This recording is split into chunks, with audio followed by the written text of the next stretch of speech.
Mugagon.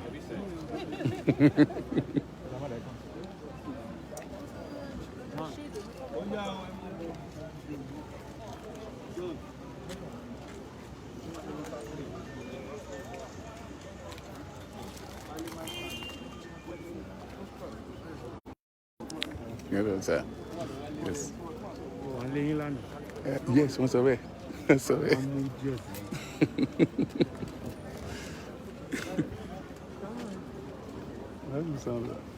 Kẹ́tì wá dà kún ojú ìlú dáyé wọn.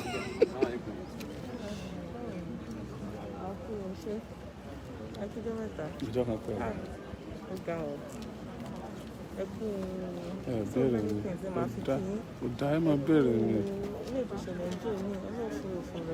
Àmín àmín àmín ẹ máa bẹ̀rẹ̀ ni kó dá Ọlọ́run ìṣẹ́rẹ́ ẹ máa bẹ̀rẹ̀ ni. Worldwide làwọn èèyàn fi mọ̀ yín náà ṣe máa ń pè ní pínpín àwọn àyè gan tẹ bá rí kàn wá gan á ti rẹ̀ yín láti píkì kọ́ á ti rẹ̀ yín. Irú oyin ni màá yóò wá rẹ̀ mi. Irú oyin ni kọ́ ló wá rẹ̀ mi láyé. Kí ẹ tún wo nọ́mbà yẹn pẹ̀lú wọn. Hello? Latest update on Oyo State Police Command efforts at combating crimes and criminalities, kidnapping of Alhaji Taofeek Aziz, aka Akewugbagold, 2-year-old twins. Gentlemen of the press, I welcome you once again to Oyo State Police Command for the press briefing today, Monday, 18th May 2020. Sequence of the last 13th May 2020, during which the command showcased the arrest of some suspected notorious kidnappers, armed robbers for criminal receivers, impersonators, murderers, cultists terrorizing the state. The consistent and concerted efforts put in place by the Command Special Anti-Robbery Squad, SAS, Anti-Kidnapping Squad, AKS, and other police tactical teams, and the unwavering support of the people of Oyo State and the government, through credible information supplied to the police, have continued to yield good results and breakthroughs. Consequently, I wish to inform you that in the sensational case of the kidnapping of the 2-year-old twins of Alhaji Taofeek Aziz, aka Akewugbagold, on the 25th April 2020, all the suspects have been arrested with substantial part of the ransom collected, the gun used for the operation, the 2 operational vehicles, and 1 motorcycle were also recovered from them. I therefore wish to solicit from the members of the public their continued support by constantly assisting us with credible, timely, and useful information that will enable us to solve and combat crimes and criminalities in Oyo State Police Command.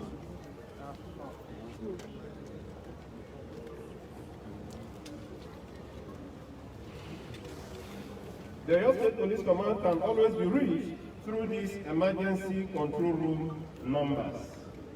655 Security Trust Fund and the Police Emergency Control Room lines 070-554-95413, 0808-176-8614. Arrest of 7 armed robbers proclaimed kidnappers. You will recall that on the 25th April 2020, at about 2000 hours, a report was received at Ojo Divisional Police Headquarters, Ojo, Ibadan, that some notorious members of an armed robbery kidnapping syndicate who have been terrorizing members of the public within Ibadan metropolis and other parts of Oyo State had invaded the residence of one Alhaji Taofeek Aziz, Akewugbagold, at Alfonso Road, behind PHCN office, Shasha area, Ojo, Ibadan, with guns, cutlasses, and some other dangerous weapons. The notorious criminals attacked his wife and subsequently abducted his 2-year-old twins to an unknown destination. The criminal assailants later demanded for ransom of 50 million naira before the 2 abducted babies would be released. As soon as this man was reported at Ojo police station and later transferred to AKS Eleyele/SACS office to Ibadan, a team of AKS operatives swung into action, while concerted effort was intensified to rescue the abducted babies and arrest the perpetrators of the heinous crime. The abducted babies were later released on hot 8 days later after their father had parted with an alleged sum of 4 million naira only as ransom to the hoodlums.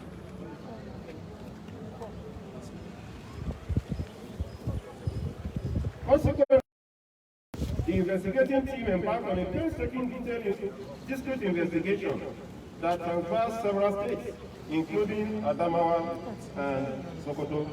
In the process, the following members of the notorious armed robbery and kidnapping syndicate, who later identified themselves as Wilgo and Taiwo, Rafi Mutiu, Olumide Ajala, Fatai Akonji, Bashir Muhammad, Opeyemi Oyeleye, and one Rafi Modena, female, the female member of the gang, who was detailed to take care of the babies while in captivity, were all arrested in their respective hideouts in connection with the crime.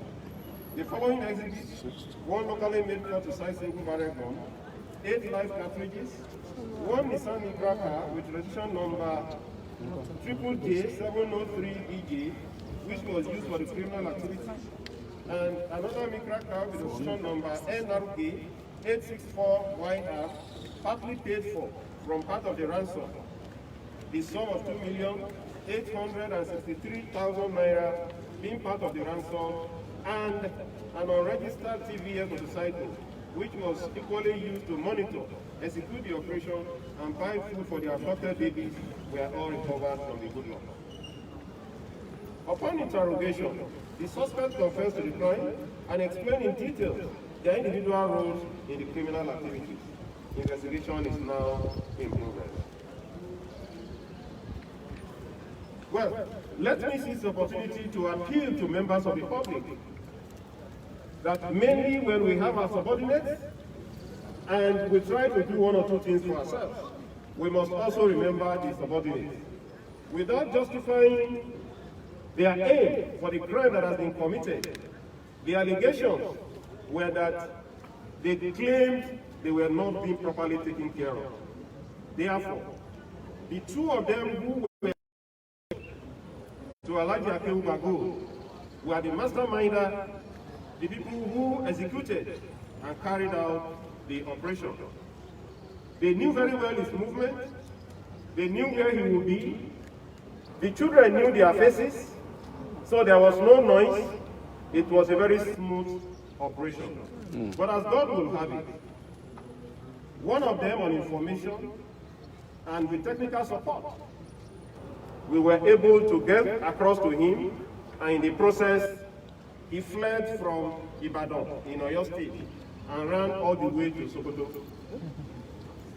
But we were able to get back to him, and eventually his arrest led to the arrest of the other 6 people, including a callous young woman who took care of these babies, in whose care these babies were for 8 days before they were eventually rescued, and all the criminally minded individuals were arrested. Let me once again also seize this opportunity to thank the Inspector General of Police for giving us the opportunity and giving us the platform to be able to carry out this assignment successfully. I also want to use the opportunity to thank the state government, His Excellency the Governor of Oyo State, Engineer Shemakide, for his support and words of encouragement, as well as the AIG Zone 11 Osogbo, AIG Bashir Makama. Let me also thank members of the press for their patience and understanding while the ordeal lasted. But to God be the glory, as at yesterday, all the people concerned in the dastardly act have been arrested, and a substantial part of the ransom collected have been recovered. Thank you, and God bless you.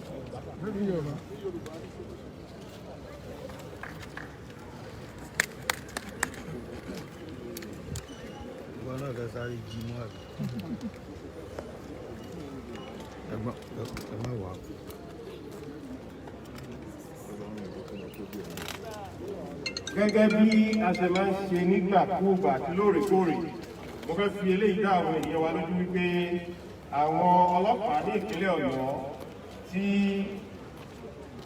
ọ̀gá Olúgbólú jẹ́ adarí wọn fẹ́ fi tọ́ àwọn èèyàn wa létí wípé ohunkóhun irú ìwàkíwà àbí gbogbo àṣàkáṣà tí àwọn èèyàn wa lè dá láti rí wípé wọ́n lọ ṣiṣẹ́ ibi, ọlọ́pàá kò ní fi àyè ẹ̀ gbà wọ́n rárá. Àwọn ọ̀rọ̀ ti wípé ní ọjọ́ 25 oṣù tí ó kọjá, àwọn ọ̀dọ̀rọ̀ sí ẹ̀dá wọ́n lọ sílé Alhaji Taofik Azeez Akewugbagold, wọ́n lọ jí àwọn ìbejì rẹ̀, wọ́n lọ jí wọn gbé, wọ́n sì kó wọn pamọ́ fún bí ọjọ́ 7. Wọ́n gba owó ìtanràn bíi mílíọ̀nù 4 kó tó di pé wọ́n fi àwọn ọmọ yìí sílẹ̀. Ṣùgbọ́n nítorí wípé àwọn ọ̀gá ọlọ́pàá wọ́n rí dájú wípé wọ́n sì mọ̀ wípé àwọn tì wá lẹ́yìn àti ṣe iṣẹ́ wa bí ó ti tọ́ àti bí ó ti yẹ, wọ́n ní ká máa nìṣó, àwọn ń tẹ̀lé wa lẹ́yìn. A sì wá ṣe iṣẹ́ ní ojú àmì débi pé gbogbo àwọn ọ̀dọ̀rọ̀ sí ẹ̀dá yìí tí wọ́n hu ìwà burúkú jà yìí, gbogbo wọn àwọn 7 ní ọwọ́ ọlọ́pàá ti tẹ̀, àti obìnrin tí ó wà láàrin wọn tó jẹ́ ìyá àjọ tí wọ́n kó àwọn ọmọ kéékèèké wọ̀nyí tí wọ́n kó wọn sọ́dọ̀ tí ó sì ṣàánú abiyamọ. Ṣùgbọ́n nígbà tí ọwọ́ ọ̀pálábá wọn tí ó ségi, gbogbo wọn ní ọwọ́ ọlọ́pàá tẹ̀. Mọ́tò tí wọ́n fi gbé àwọn ọmọ náà àti rí padà, èyí tí wọ́n sanwó lẹ̀ sí nínú ẹ̀ àrígbà lọ́wọ́ wọn, ìbọn tí wọ́n lò àti owó tí wọ́n gbà àrí mílíọ̀nù 2 àti 800,000 padà lọ́wọ́ àwọn bàbá àwọn ìdáwọ̀ yìí. Mo wá fi àkókò yìí sọ fún àwọn èèyàn wa wípé bí àwọn èèyàn bá wà ní ọ̀dọ̀ wa tí wọ́n bá wa ṣiṣẹ́ tá a jọ ń gbé, ká máa rí dájú wípé a tọpinpin wọn dáradára, a sì mọ irú ẹ̀yà èèyàn tí wọ́n jẹ́, a sì má fi ọwọ́ rán wọn sẹ́yìn nítorí wípé ẹ̀dá ọmọ Ádámọ̀ ojú la rí, kò sẹ́ni tí ó mọ ohun tó wà ní ọkàn gbogbo wa. Mo sì fẹ́ fi àkókò yìí náà tó dúpẹ́ lọ́wọ́ ọ̀gá ọlọ́pàá yányán, Inspector General of Police àti gómìnà ìpínlẹ̀ Ọ̀yọ́ pẹ̀lú ọ̀gá wa tó wà ní Zone 11 l'Óṣogbo pé wọ́n kó àdúrótì, wọ́n sì tọ̀ wá lẹ́yìn, tí wọ́n tì wá lẹ́yìn lórí pé a ṣe àṣeyọrí lórí iṣẹ́ yìí. Mo sì fẹ́ dúpẹ́ lọ́wọ́ àwọn akọ̀ròyìn náà wípé wọ́n kú sùúrù, tí wọ́n dúró, tí wọ́n ní sùúrù, tí wọ́n sì rí pé a ṣe iṣẹ́ yìí, a ṣe dé ojú àmì. Èyí ni láti wá fi kìlọ̀ fún gbogbo àwọn tí wọ́n jẹ́ kọ̀dọ̀rọ̀ sí ẹ̀dá wípé bó ti lè wù kó le tó, bó ti lè wù kó yí tó, ẹnikẹ́ni tó bá ṣẹ̀ sófin, a ó tọpinpin rẹ̀, tó bá wọnú wulẹ̀, a ó wù jáde, ibikíbi tó bá wù kó sá lọ, a ó wù jáde. Ẹ ṣé.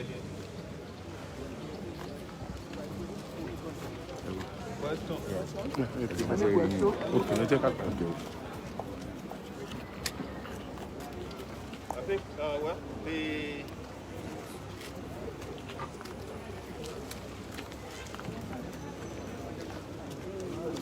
where is Bashir? Where is Bashir? Where is Okpe?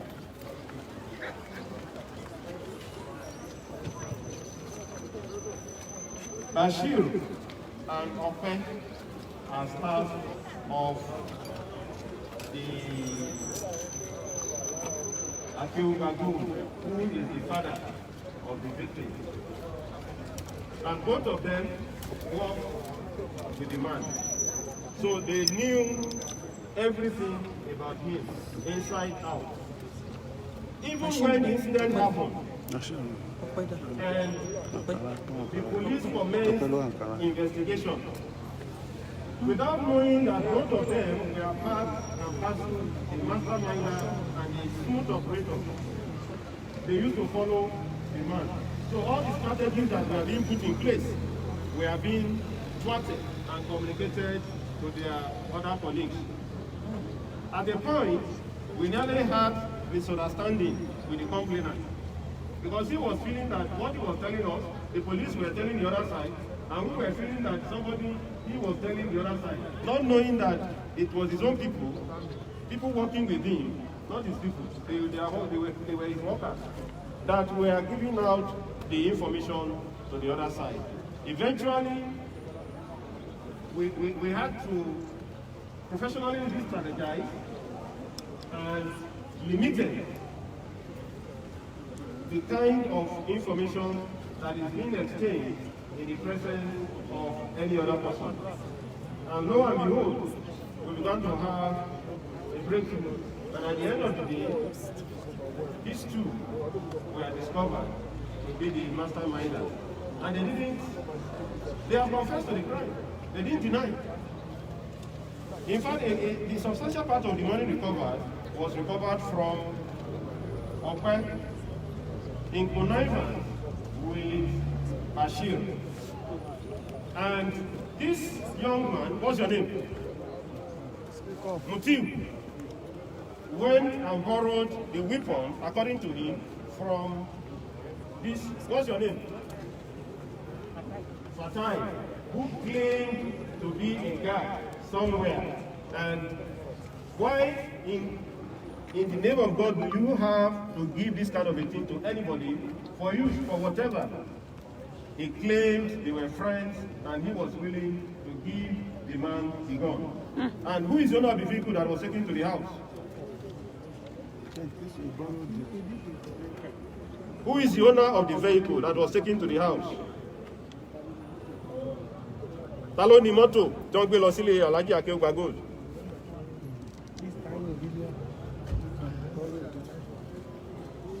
Who is Taiwo? He borrowed the vehicle, one of the Mikra, from his friend. And then they went with himself and the gun to the man's house. They borrowed the vehicle from that young man. And he is the Okada rider. What's your name? Olumide is the Okada rider who has been monitoring and finding out the movement of policemen around the place and whatever it is that they are doing. And he also goes to buy food for the twins while they were in custody. And this is the woman who had custody of the twins. And when questioned, he raised some flimsy excuses. They've suddenly brought children to you. You don't know their source. He said their mother and father are fought. Okay, I agree. But subsequently, you were told not to allow the children to go outside. And yet, nothing occurred to you to ask questions. You still went ahead to keep the children. When they are going to be fed, they are not allowed to go outside. They remain continuously inside the room. And then you now said, yes, you thought that they were the children of your husband's wife, who had run away somehow. But the thing is, at the end of the day, you said 3 days, 4 days, 5 days, 6 days, 7 days, no question. And eventually, at the end of the exercise, they came and gave you 20,000 naira. You now said, from where? And then you said, okay. And that was all. So, all of them that are here, the 7 of them, played a significant role in the abduction and kidnapping of those children. And now that the long arms of the law has caught up with them, they will surely face the wrath of the law. Thank you.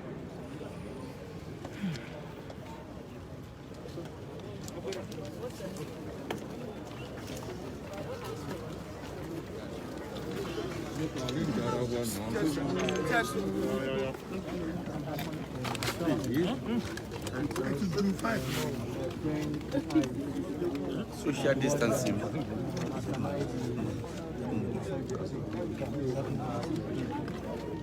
So it's okay there.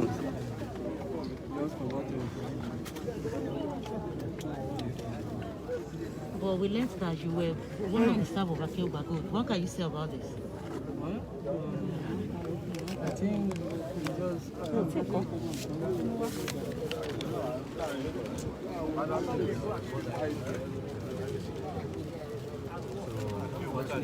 earlier, but at some point I got aware, but I was afraid of the fact that even if I didn't ask how will I be? So when he come back, I was the one that even called him to come back where I am. So when he came, I got the full details of everything. Okay, fine. Once this thing has happened this way, what do you think? He said this is the remaining one. Okay, but why? So he mentioned this guy. I know him very well. I was even the one that he knows before he knows the story. So based on that, this one is former junior. I was the one that took it to Alhaji Fele that time to give him job. Around the street, but I know him. So okay, fine. You are related to Akewugbagold. You. No, I'm not related to him, but okay. I'm close to him. Okay. So how much did you make? How much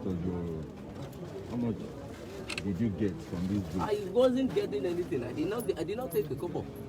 So it's just that when he come back, he bring the money. I got the money. I said, okay, fine.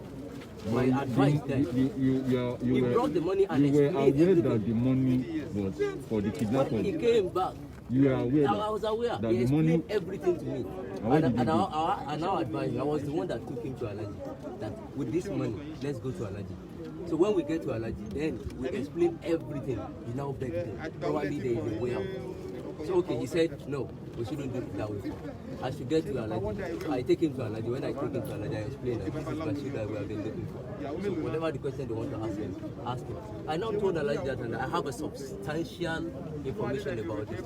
So for the fact that I want them to take him, so I will now take the money to him and explain. This is what he told me when I called him back. Because I was telling Akewugbagold that I will get Bashir, don't worry. And he called me later. I asked him to. But that guy, I was the one that introduced him to Alhaji. But the problem I have is, immediately he brought the money, I was like, probably there is a way I can handle the matter. Give the money back to the owner and plead on their behalf. I know him. Why did you run back to Sokoto? I didn't go to Sokoto. I wasn't the one that got to Sokoto. I was here at Rot, even with the AKS. I was providing. I give them my number, I give them my school number, I give them everything. So what you are trying to say is that you are innocent? No, I was not aware of the issue. But when he come back from Sokoto, he explained everything to me. I give you and brought the money. But it was revealed that the remaining money was found in your place. Yes, he gave it to me when he come back. He asked him that when did the money got to me. When Bashir came back from Sokoto, I was the one that lured him down here. Were you able to report to the police that... I wasn't able, but I told Subawali that based on this fact, I have some standards, but Bashir is around, but I will bring it to them. But I took Bashir to Alhaji house. That is where AKS. Do you want us to believe you are innocent? Right from the beginning of this incident. Till now? Till now? No, not till now. I told you when he come back from Sokoto, he explained to me everything and put the money down inside the place at 1 year. I said, but Bashir, why? But at that juncture, what do I do? I mean, has you were kept in the dark when this was innocent. Exactly. That's what it's trying Even to say. if I was aware before they collect the ransom, I would have told him, don't collect the ransom, but let's go to Alhaji and explain this. My name is Akewugbagold.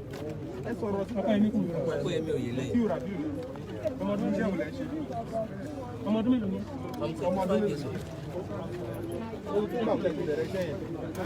I have property business. I used to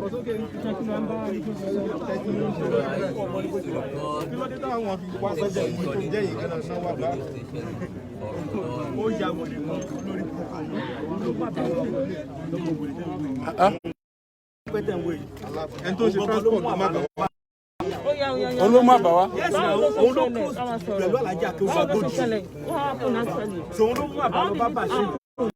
Sọ pé ẹ̀mí. Òun ló introduce òun àti ṣe relate they are related. So òun ló lọ mú ẹ̀yìn wá torí mọ̀ pé ó lè ṣiṣẹ́ yẹ. Eléyìí ló lọ gba ìbọn. So why tó ṣe wá sọ pé òun mọ̀ ń pa ìpín. Wọ́n ní wọ́n lọ sọ pé ó lọ gba ìbọn. This story was not even clear. Wọ́n parọ́ pé bàtọ̀ gbówó dé nù. Wọ́n ló dẹ̀ rí. Now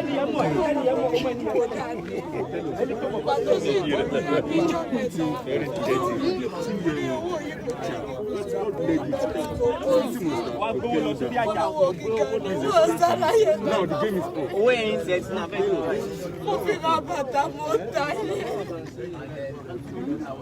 Lórúkọ yín.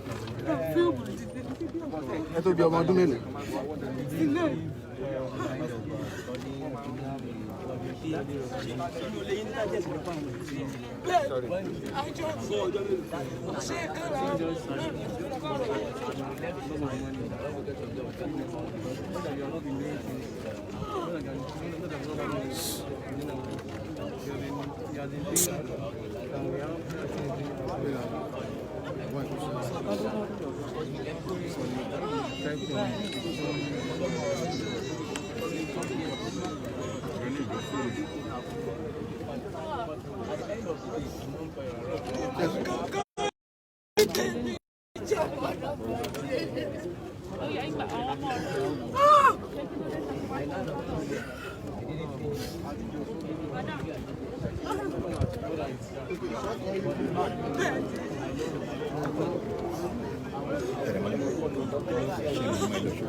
Madam, Akuro.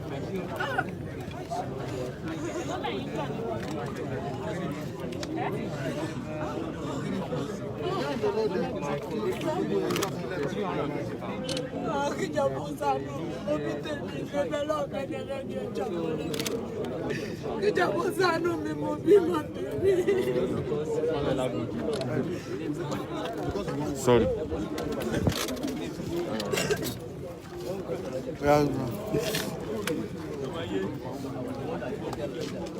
What's your name? No. It seems you don't know anything about. ẹ̀yin tọ́jú àwọn ọmọ yẹn fún 8 days. Nígbà tí àwọn ọmọ yín kọ́ mọ̀ wọ́n rí kí ló dé gbé ọmọ ọlọ́mọ sílò.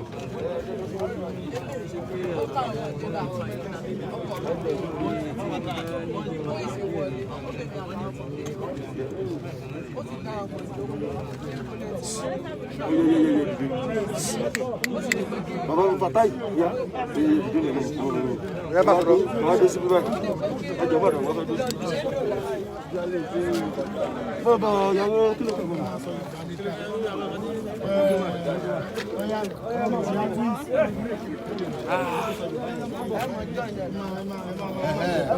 Ẹ ká bọ́ síwájú. Ẹ jọ̀ọ́ ẹ kúrò lẹ́yìn yẹn ẹ jọ̀ọ́. Ẹ tún sẹ́yìn màá yá yín pẹ̀lú wọn o. Bàbá gbórí sókè ń ṣe ìjàmbá. Gbójú sókè, gbójú sókè. Yes, God bless you. Yeah? Yes, yes, sir.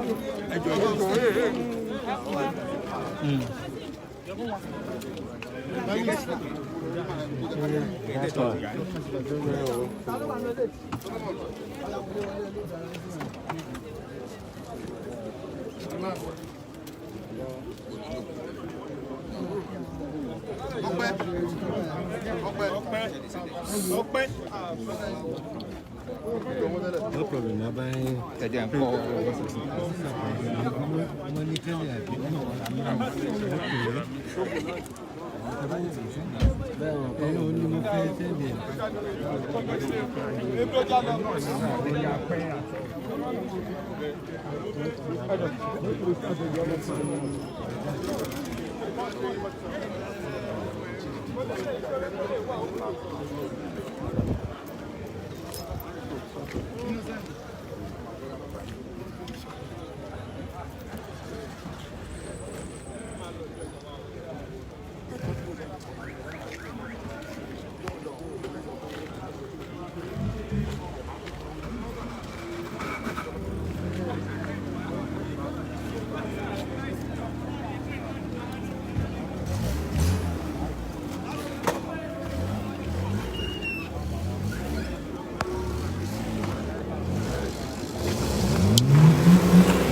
Yeah, bó ṣe rí nìyẹn o ní iléeṣẹ́ ọlọ́pàá olú iléeṣẹ́ ọlọ́pàá tó wà ní Ẹlẹ́yẹlé ní ìlú Ìbàdàn.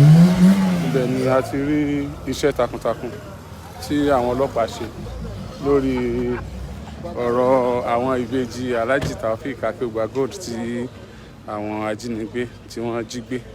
Àwọn náà ni ẹ sì ti rí tí iléeṣẹ́ ọlọ́pàá ti ṣe àfihàn wọn yẹn wọ́n ní gbogbo ẹ̀dá tó bá ń yọ́lẹ̀ dà ohun búburú a máa yọ wọn sí.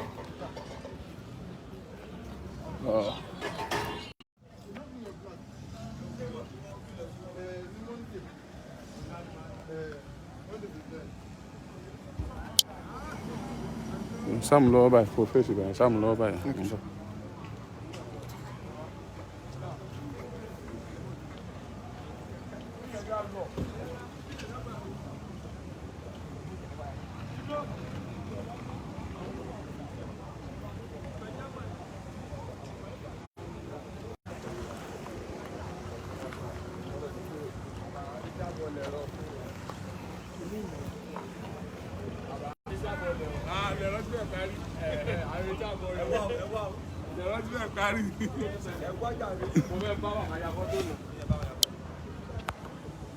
So bó ṣe jẹ́ nìyẹn o, a ti rí iṣẹ́ takuntakun tí iléeṣẹ́ ọlọ́pàá ìpínlẹ̀ Ọ̀yọ́ ṣe lórí ọ̀rọ̀ àwọn ìbejì Alhaji Taofeek Akewugbagold tí wọ́n jí gbé.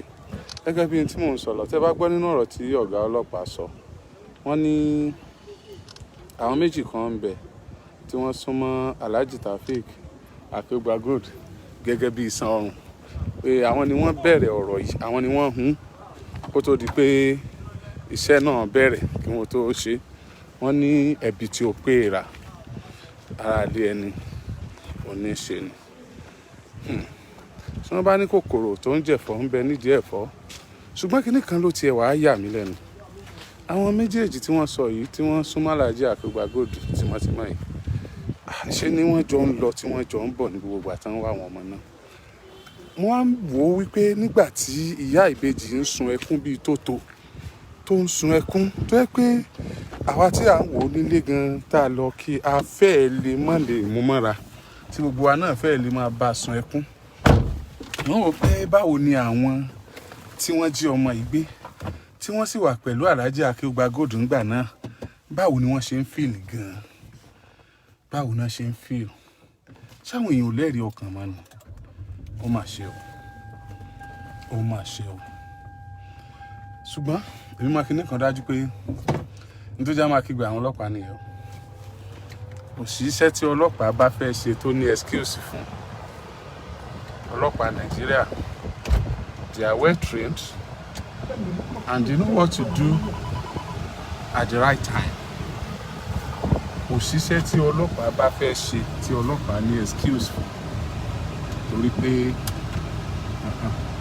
wọ́n máa ṣe àìfẹ́ ṣe ló yà tí wọ́n bá ṣe. Lórí eléyìí o, èmi Oríyọmí Hamzat àti gbogbo àwọn olólùfẹ́ mi pátápátá a kí iléeṣẹ́ ọlọ́pàá ìpínlẹ̀ Ọ̀yọ́, a fi wọ́n kí IG, a fi wọ́n kí zone 11 area commander àti wọ́n kí zone 11 area commander, àwọn àfi wọ́n kí wọ́n wá kí commissioner fún iléeṣẹ́ ọlọ́pàá nípínlẹ̀ Ọ̀yọ́ sí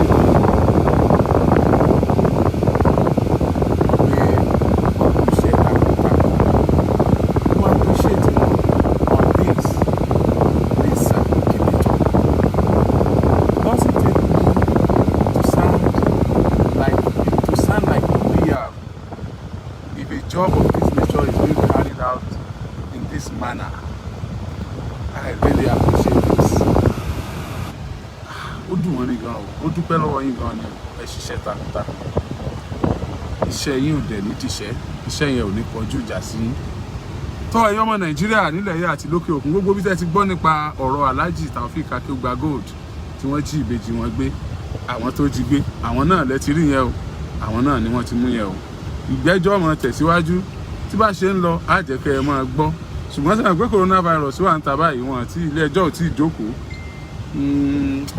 Àwọn SARS ti kó wọn lọ padà. Mo sì ń wò pé lẹ́yìn tán ti pàréèdì wọn náà kí wọ́n kọ́ lọ tọ́jú wọn bì kan náà títí coronavirus ó fi lọ tí a fi gbọ́ ẹjọ́. This issue of Alhaji Taofeek Akewugbagold is a running story. It's a running story and I am all sure that we are going to follow it up. Thank you so much. Once again, I still remain your most controversial presenter. I stand for the truth and nothing but the truth. Oriyomi and that. Thank you, sir. Thank you, ma'am.